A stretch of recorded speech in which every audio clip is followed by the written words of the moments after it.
Hey, what's up, guys? Little man with a big opinion here. And in today's video, I've compiled a list of things that you can teach your kids when it comes to emergency preparedness, getting ready for SHTF, the end of the world as we know it. And it's not, the end all be all list. Everything on here has to be done. Um, it's just the things that I think are acceptable for teaching your children, nieces, nephews, and like I said, I don't think it's a complete list, so leave comments down below on other things you would add to this list.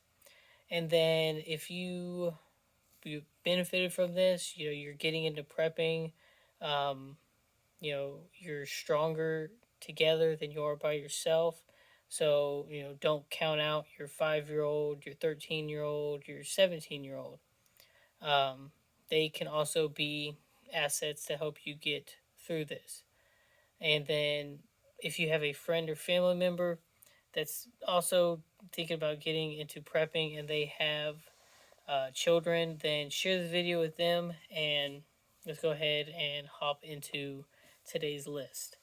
I've kind of also I haven't broke it down in order on when's the appropriate age for this. I'll just kind of explain it as I go down the list. And some of these are, subjective. They're based on my opinion, so don't hate on me too much. But the number one thing that I have on here is physical fitness. Um, the U.S. population is continuing to become more and more overweight.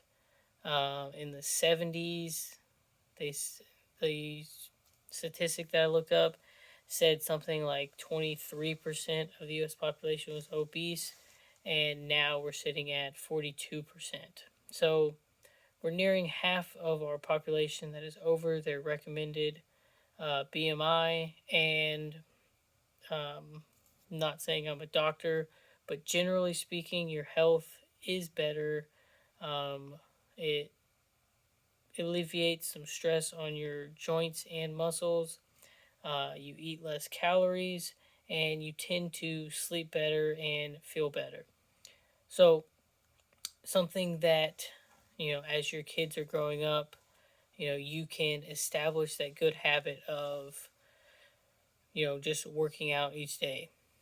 The NFL has, a play for 30, or I forget the name of their campaign, but they advocate at least 30 minutes of physical activity every single day, and that's sound advice. Now, this one's subjective because I don't expect a 1 year old to be you know pushing weights and running marathons, but as soon as your kid starts walking, most parents tend to put them in swim lessons, which is more exercise for them and it's good for them. Uh, and then after they start walking, that's when they start to lose their baby fat. And you, as the parent, can now establish a healthy eating habit and tie that into physical fitness. Um, if they don't start becoming physically fit until high school, then it's just that much harder for them to develop some sort of routine. They go all of high school and get into college, and that's when they start. You know, the longer it takes for you to, set goals and start accomplishing them, the harder just getting in shape will be. If you start at the age of, 6 or 7 doing this kind of stuff, then generally you'll probably be in pretty decent health. Um, but not a doctor, so I can't, tell you what you should and shouldn't do. Next is hygiene. So I know I struggled a lot with brushing my teeth. Do it before school, do it before you go to bed. I do it for a few months at a time, and then, slowly get down to, oh, well, we're going to be late for school. I'll just cut off brushing my teeth. And then, I'd go a few months without doing it. And, I've had cavities due to that. Um, as your kids get older, they'll start developing body odor. You know, for preppers going into an SHTF situation, um, most people, predict and prepare for almost being pushed back to the 1800s. No electricity, no running water. Um, and if that's the case, you want to be at the best possible position that you can be in, which that means getting a shower every day, um, wearing clean clothes every day, changing your socks and underwear. In our functioning society now, it might not, seem like all that big of a deal, but um, say you start the pandemic, already going 3 days without a shower. It's not too big of a disadvantage, but it is a disadvantage. Versus stopping or starting the, pandemic anywhere between, 1 hour and 24 hours. Um, it's just something that you can do, every day, and it starts with your kids and building good habits.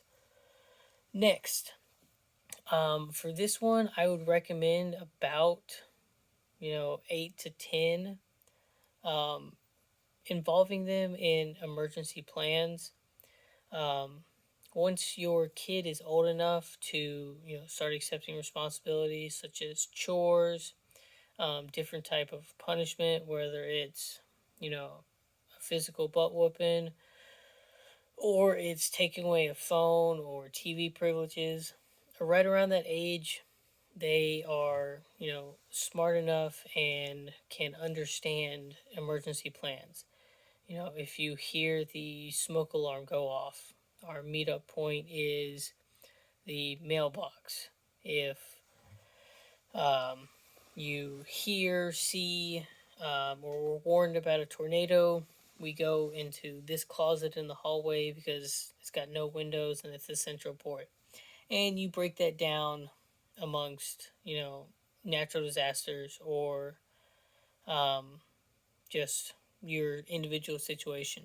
What I added into that is they could be riding bikes home from school, they could be walking, you could pick them up, or they could ride a bus. Um, Knowing who's authorized to pick them up other than mom and dad could be aunt, uncle, grandma, grandpa, mom's best friend that she's known since she was 10. Um, so if they're not within that group of people, then you don't go with them.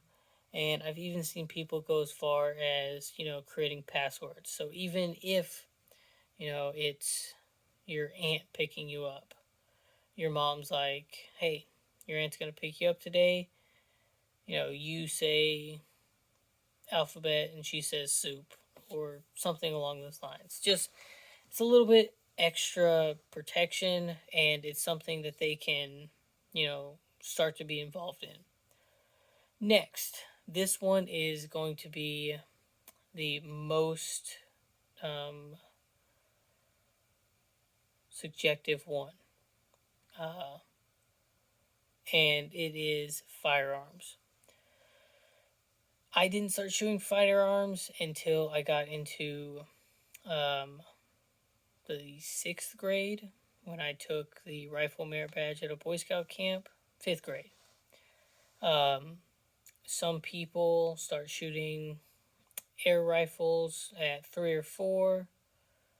Um, Other people, get their first 22 around, 5 or 6.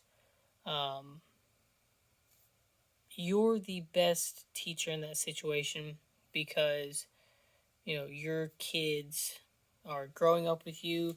They know your rules. They know what happens when they get in trouble. They know what happens when they do good things.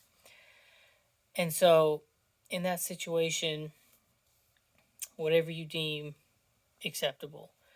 In the state of Texas, you can get your youth hunting license at 13 or 14. I don't remember which one. But it's just something that being trained in how to take care of a firearm, how to respect them, and then ultimately how to operate that firearm will benefit you in the long run. Even if they grow up and don't show any interest in them after leaving your house, if something were to happen, um, it's very similar to riding a bike. You don't, unless you're training yourself to um, forget that part of your past, then you'll probably still have the basic idea of bullets go here, look down this, pull a trigger, and you know results. The next one is first aid. uh, had some sneezes there, but first aid, this one is also um, up for debate because kids anywhere between the ages of 1 and 10 you know probably believe that kissing your owie makes the pain go away, and that's not a terrible thing. um, it's I would say it's neutral. From a psychological standpoint, if it helps, it helps. At some point you do need to realize you injure yourself to a certain level. A kiss isn't going to make it better. Um, so teaching them, oh, you scraped your elbow, we put this band aid on it, and even if you're not explaining to them, that it's keeping dirt and other things out of the wound so it doesn't get infected or anything, just them knowing that, hey, you put this on, where it hurts and it helps, at a very basic level. That could be, the start. At a certain level, you explain to them, um, putting pressure on a wound, cleaning it out, um, how to deal with different wounds. You use a butterfly bandage for, deeper cuts. Um, you use this bigger bandage with gauze for cuts that are bleeding a lot. Even if it soaks through whatever you're putting it on, you just put something on top of it because your white blood cells are working to get a scar on it. And then it can advance all the way to the point of, hey, we're gonna take the whole family and go get our first aid and CPR training. Um, the first time I did the CPR and first aid class was 14 at a Boy Scout camp, and I got it renewed up until about 21. So it's something that at a young age can benefit you. And outside of prepping, having a first aid and CPR certification might not seem like a lot, but if you're young and you have little to no experience and you're being faced off against another young person with little to no experience, it could be the edge that benefits you. Next, we have camping. So, a lot of preppers, whether it's part of their plan or it's part of, your backup situation, bugging out is a real possibility. So, you'll most likely do camping unless your bug out location is, within walking distance in a day. But when it comes to a car, most preppers say that you should be at least half a tank of gas away from a major city. So if we're saying a half a tank of gas is, even if it's 100 miles, and that's a really small tank, it's going to take you a good amount of time to walk the distance to get there. Now, walking is your backup option. You'd preferably drive there and get there in 3 to 4 hours, maybe 5 or 6 if you're taking back roads and stuff. But camping, get you involved in the outdoors. You can work on some of these other steps that we've talked about, and it ties into, you know, most of the items on this list. But the next thing I have is hunting, fishing, and animal husbandry. So again, it ties in with the firearms, it ties in with camping, ties a little bit in with being physically fit. Um, Teaching your kids where food comes from is a good thing. So I guess I should have also put gardening and farming in there as well. Um, if you grew up on a farm, basically as soon as you could walk, they had you doing chores. Um, at the lowest level, pulling weeds and collecting eggs from the chicken coop. Stepping it up, feeding the animals. Whether it's horses, pigs, goats, cows, the chickens, rabbits, whatever. You're gaining a level of responsibility. You're taking care of animals, and you've been taught, us taking care of them helps them take care of us. Um, it's up for debate when they should be involved in the latter half of the process if you process your own animals. If you take them to, butcher shop and you sell your product and you get some of it back, um, as either payment or that's how you get your groceries, then just explaining to them the circle of life is involved in this one. Fishing, learning how to tie different knots, knowing good spots, good times, what to use, and same thing for hunting, knowing the correct spots, knowing what's in season, knowing what firearm works best for what animal, or what firearm you know can it's not the ideal, but it's what you have for that situation, so you need to know how to make that one work.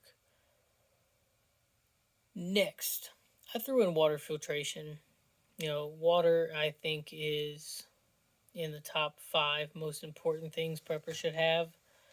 And so knowing how to get water, whether it's through rain catchment, a well, filling a bucket up at the creek or the lake or pond or whatever. Then the second part of that, making that water drinkable, running it through a Berkey, a homemade water filter, using iodine tablets, boiling it, um, all those different things. I think the simplest thing you could teach them is either boiling it or an iodine tablet. Um, if you've got the money and you get a Berkey, then I think it's even simpler to say pour water in the top, drink what comes out of the bottom. Change filters out every, you know, X months. And then the last thing I have on here is natural disasters, basic weather situations, and this one ties back into the emergency plan. At some point, you need to, let your kids know, hey, we live in a tornado-rich environment. We live on the coast, so hurricanes suck. We live up north, so we get a lot of white powder and below freezing temperatures. And then even on a basic level, if it's just raining or extremely hot and there's no cloud cover, knowing signs of dehydration, heat exhaustion, other heat related incidents like heat stroke or heat rash. And then the other half of that is, hypothermia, staying dry, um, just basically knowing, what you should wear in this type of weather situation, when you should leave, when you should shelter in place. And with this list complete to my own knowledge, I think these are things you could teach kids. I titled it Skills and Lessons to Teach Kids. And so, lessons you could teach them is also history lessons. If you have kids now, then you probably lived through, the '08 housing crisis, Y2K, hyperinflation in the 70s and 80s, um, the pandemic going on right now, and the economic situation that we're in. If you're anywhere between the ages of, you know, 20 and 70, you've lived through some sort of economic hardship. And those are lessons that you can, teach the kids. This is why we store food. This is why we store ammo. This is why we treat our bodies as best as we can with exercise and diet. And at the end of this all, if they don't catch on to prepping, it's something that they, put behind them after they leave the nest, then at least the 18 years that you prepared them is better than a parent that doesn't do any of these things. Um, so, or it could be, kids reflect their parents and, they see what you're doing and it becomes a, tradition or a generational thing. That's why most farmers these days tend to be, the offspring of farmers of the past. But with that, I'll mention it again. If there's anything that you would add to this list here, leave it in the comment section down below. If you found the information in this video useful, like and subscribe. And lastly, if you have a friend or family member that would benefit from our discussion in today's video, then share the video with them. And with that, I'll catch you in the next one.